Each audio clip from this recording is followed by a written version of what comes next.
乱不乱，宝霞说了算，这顺口溜也不知道是哪个天才网友编的，简直是太贴切了。今天给大伙讲个挺离谱的新闻。FBI 大家伙都知道吧，就是那个美国联邦调查局，最近悬赏1500万美元，全球通缉一个中国大姐。1500万美元啊，我的天，差不多有1.1亿人民币吧，这直接不就财富自由了吗？多爽了！一开始我还以为这位大姐是啥国际大毒枭，或者是啥恐怖分子头目呢。说起悬赏啊，我第一个想到的就是那个本拉登啊。当年美国为了抓他，最初也才悬赏500万美元吧。这个中国大姐难道比本拉登还厉害吗？这位中国大姐叫刘宝霞，山东潍坊的。一听这名儿，我就觉得挺亲切的。山东人比较实在嘛。结果这实在的山东大姐被美国 FBI 说成是扰乱中东安全的罪魁祸首。所以啊，当美国 FBI 发布这个全球通缉悬赏令的时候，大家心里肯定都在想，这位叫刘宝霞的女士，她到底是啥来头啊？她咋就这么值钱呢？在搞明白刘宝霞到底是什么人之前，得先弄明白一件事儿：美国咋就突然发出这张全球通缉令了呢？她到底是被指控了啥罪名呢？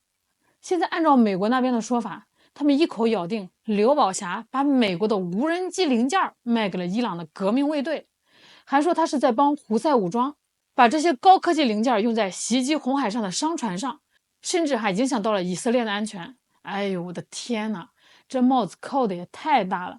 这刘宝霞直接就成了中东局势的幕后黑手啊！美国那边给他扣的帽子是违反出口管制，简单来说就是美国规定的这些高科技零件不能对伊朗进行交易。可是他们坚持认为啊，刘宝霞暗中把这些零件卖给了伊朗，还帮这些所谓的恐怖组织去对付美国，真的是想太多了。表面上看，这似乎是在通缉刘宝霞这个人，其实背后啊可是涉及到复杂的政治博弈。尤其是刘宝霞为何会登上美国的通缉名单，实际上更像是美国在用他当靶子，想对中国施加压力。这次事件中，美国声称刘宝霞违反了出口管制，实际上事情可没有这么简单。虽然刘宝霞确实是在做生意，但他那些操作根本和所谓的出口管制没有任何关系。从一些数据来看，刘宝霞确实是拥有几家企业，但这些公司的运作就是从网上购买二手零部件，再转手卖出去赚点差价。简而言之啊，就是个普通的二手零件交易，和什么高科技出口啊、敏感技术转移啊根本就没搭边儿。网上有一个人用很形象的比喻来形容这事儿，说就像你家楼下的五金店啊，你买了个螺丝钉回来修无人机，结果物业就过来罚你，说你家的无人机偷拍了隔壁的小区了，偏偏呢又把责任去扔给卖螺丝钉的店主。你看这事听起来是不是非常的莫名其妙，特别的离谱啊？这个事情怎么看怎么都很奇怪，就是在胡闹。因为这事是美国做的，那就好解释多了。毕竟美国那老毛病啊，就是爱颠倒黑白、抹黑别人、造谣这些事儿。现在他们公开通缉刘宝霞，其实还有个深层次的原因。刘宝霞是个中国人，乍一看好像是美国在追捕这位中国人，实际上呢，他们是想把责任推给中国。就好比在中东那边出了问题，找不到人来承担责任，干脆就对中国下手，随便找个啥理由就对中国进行各种抨击。这事儿说出来啊，确实让人又有气愤又觉得无奈，真的是让人觉得心里一阵窝火。感觉这种事情怎么总是发生呢？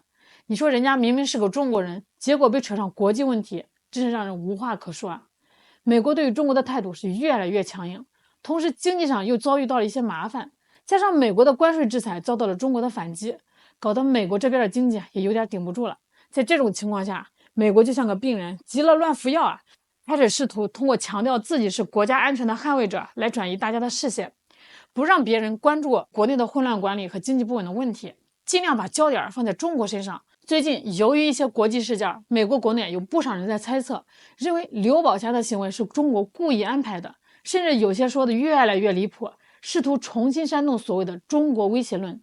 美国的这些举动真的是赤裸裸的暴露他们的小算盘。可不管怎样啊，在这么极端霸道的操作下，美国根本就无法实现他们的目标。中国可不会怕，反倒是那些不断抹黑和攻击的行为，只会让美国自己的信誉越来越低。山东网友都说，刘宝霞现在是潍坊最值钱的人了，这悬赏金比本拉登都高啊！还有人说，这哪是通缉令啊，这就是刘宝霞的新履历啊！你想想，能给伊朗提供军火，还能躲过美国 FBI 的追捕，我去，这得多厉害呀！不过话说回来，这美国的手伸的也太长了吧？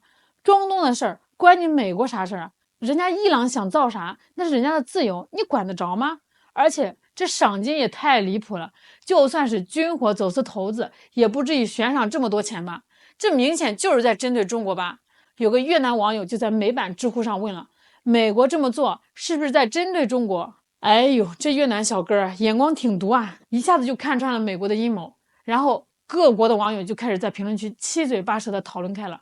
有个加拿大网友说，这事就是一场政治闹剧，美国 FBI 竟然用比通缉恐怖分子还高的悬赏金去通缉一个可能连护照都没有的中国小店主，理由还是卖了几百美元的无人机配件。这加拿大老哥说的对啊，要是通过淘宝订单就能定罪，那全世界的商家不都得坐牢了吗？更荒谬的是，美国一边炒作中国技术威胁，一边却对自家公司向战区输送武器的事情装聋作哑，这双标玩的真是溜啊！有个德国网友说，这张通缉令彻底撕下了规则的假面具，美国竟然把民用零件说成大规模杀伤性武器，却对自己卖导弹给中东国家的事情视而不见。这德国老哥也挺敢说啊，直接把美国的虚伪面具给扒下来了。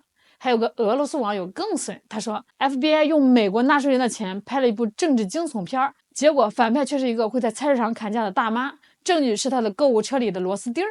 哎呦，这俄罗斯老哥真的是太会形容了，把美国 FBI 的这次行动说成了一个笑话啊！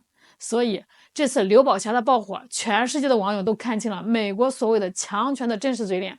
美国 FBI 这次通缉刘宝霞，本来是想给中国泼脏水，结果呢，搬起了石头砸了自己的脚。不过话说回来，刘宝霞大姐，你可得注意安全啊！这悬赏金这么高，难保不会有人动歪心思。最后，我得给你们好好说个事儿啊！你们别看美国的悬赏令都是几百万、上千万的赏金，实际上他们的兑换率只有3%左右。所以啊，想靠刘宝霞发家致富的就别做梦了啊！好啦，视频就到这儿了，欢迎大家订阅点赞哦！我是小懒，下期再见。